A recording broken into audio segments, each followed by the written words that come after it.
Hi, I'm Scott Perkins, and I'm the composer of A Map to the Next World. I'd like to start by thanking Nick Adams, Lydia Consilvio, Noah Horn, and all of the Cantata Singers leadership for taking on this massive project and for trusting me to write this piece. A while ago, Noah Horn asked me if I'd be interested in writing a concert-length work, which I was very excited about. And since he and I are pretty environmentally conscious, the topic came up pretty naturally. Also, for a long time, I've been a huge fan of the work of Joy Harjo, who's the first Indigenous American U.S. Poet Laureate. So I knew her work would feature prominently in the piece. And in fact, her poem, called A Map to the Next World, takes up about a quarter of the whole work. And her poem brings up a whole bunch of themes that ended up taking on lives of their own. So, for example, Indigenous American folklore, about the creation and history of the world. And that folklore includes a swallow who discovers a hole in the sky called a sipapani that leads to another world. So I ran with the idea of birds, and they feature really prominently in the piece too. Noah brought up fracking, which he told me he thinks is one of the worst things we can do to the earth. And he recommended to me a book called Fracture, that, if you can believe it, is well over 400 pages of poems and essays just about fracking. And from there, I filled out the narrative with other ways we harm our home. I found many other texts too, actually, and I think I ended up writing 90 to 100 minutes of music for A Map to the Next World, but I scaled it back so that it's just over an hour long. A Map to the Next World is really a story about the creation of the world, the destruction of the world, and some lessons about what we need to do to save and protect the world. It's in three large parts. The first part starts off with Hopi folklore about the beginnings of the world, or really multiple worlds, actually. They believe that we're now near the end of the fourth world created for us. And then it goes into a set of 4 poems about birds by the Australian poet Judith Wright. And each of the 4 poems shows different aspects of birds. There's a powerful bird, a beautiful bird, a vulnerable bird, and an extinct bird. And that's representational of our whole planet. It gives us life, it's awe-inspiring, but it's also fragile to the point where we could lose it. And then the second large part of the piece explores just a few ways we bring about extinction, including fracking and pollution and pesticides. And the third large section is a single poem by Joy Harjo that brings us back to the Indigenous American folklore and gives us some advice for moving forward in an environmentally responsible way. What's the sound world like? Well, first of all, I should say that it's for 9-part choir, which is 2 soprano parts, 2 alto parts, 2 tenor parts, and 2 bass parts. But I also wrote a special basso profundo part for my friend Glenn Miller, a world-renowned singer with the lowest of all voice types. And you're going to hear him sing some ridiculously low notes that give the piece a lot of weight and gravitas.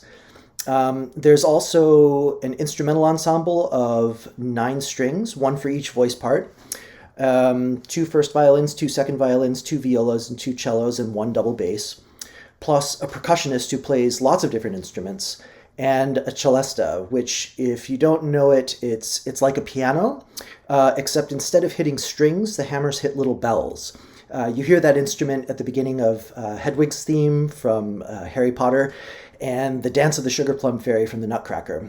And I used it a couple of times to imitate a music box that's supposed to sound kind of nostalgic. As for notes and rhythms, well, I have my own voice as a composer, but it's flexible enough, I would say, that I adapt it to different texts depending upon their mood and character. So some of the music is really gentle and sweet, some of it is very dark, and some of it is very dramatic. But my music is generally pretty lyrical and melodic, and it's strongly grounded in tonality, not like Bach or Beethoven, but my own type of tonality. And it's also metrically flexible, so there are a lot of time signature changes. I'm using a lot of text for this piece. One of my favorite things about writing vocal music is selecting text, and I probably read well over 2,000 poems and other writings before I settled on the ones I wanted to create a convincing narrative. So the first text is excerpts from a book by the anthropologist Harold Kurlander that tells the Hopi myth of creation. And then there are 4 poems about birds by Judith Wright that I mentioned before. There's a poem called The Fracking Fields by Rachel Morgan, a poem called Anthracite Country by Jay Perini, and an excerpt from Silent Spring, which was by the famous environmentalist Rachel Carson, that's about pesticides.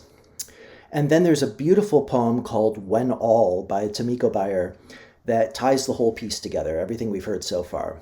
And finally, there's this long poem called A Map to the Next World by Joy Harjo, whom I mentioned before too. I tried experimenting with something that's new to me, at least. And if any other composers use it, it's not very common. There are many instances throughout the piece, particularly in the first movement, in which some singers hold just part of a word, while other singers sing the entire word. And those parts of the words that are held act kind of like frozen syllables or phonemes, and they create what I might describe as a controlled acoustic. That's an important part of the timbral language. So by controlled acoustic, I mean that under normal circumstances, when a choir sings a word on a chord, all of the notes of the chord fade away at the same rate of speed, according to the acoustical properties of the performance hall. But in my piece, some of those notes fade away more quickly than others because of the way they're performed, so that chords, instead of fading uniformly, kind of disintegrate. It's a little difficult to describe, but I think it'll create an interesting effect. Who are my musical influences? My biggest influence is definitely Benjamin Britten, and he has been for many years. But I also would say I take cues from Maurice Duruflé, Thomas Tallis, Arvo Pärt, and Samuel Barber. If A Map to the Next World were a movie soundtrack, what kind of movie would it be? Well, it's part legend, it's part documentary, definitely part drama. It's pretty serious, and there are lessons to be learned. Sometimes it's a little abstract or mysterious. Sometimes it's allegorical, sometimes very direct. So what kind of movie is that? Maybe something like The Green Mile? What's on my playlist right now? My playlist is constantly changing, so I rarely listen to the same music one day as I did the day before or I will the day after. So for the past couple of weeks, though, I would say that I've been kind of listening to a lot of 80s rock, like Bruce Springsteen, Tom Petty, Huey Lewis, U2, and Journey. Although at any given time, I'm more likely to be listening to John Williams, Sigur Rós, Thomas Tallis, Gabriel Kahane, Punch Brothers, and Radiohead. And I listen to MIDI playback of anything I'm composing. I know MIDI is terrible to listen to, but I'm always doing that anyway and taking note of anything that doesn't seem quite right to me, especially in terms of pacing and flow. I don't know that I have a favorite moment in the piece, but I'm especially proud of how the 4 bird songs turned out, especially Egrets and Rainbow Bird. The bird songs are the second movement of the piece, and they just feel very authentic to my style and aesthetic. I think one of the most fun and unexpected parts of the piece is hearing a really substantial part for basso profundo. I've written Glenn Miller some insanely low notes for what he refers to as his subwoofer. In the first movement, he sustains the lowest G on the piano, completely unaccompanied. And in the fourth movement, he goes even lower, down to the lowest F on the piano, in one of the darkest melodies I think I've ever written. What is the next world supposed to be? That's a question that involves diving into Hopi mythology. According to legend, we're living near the end of the 4th world created since the beginning of time and space. There are variations on the story, and I'll do my best to remember, but the variation that I know of was recorded in this book, The 4th World of the Hopis by Harold Kurlander. And I took some excerpts from this book to use for the first movement of the piece. This particular variation states that Tawa, who was the sun spirit, created the first world from elements of himself.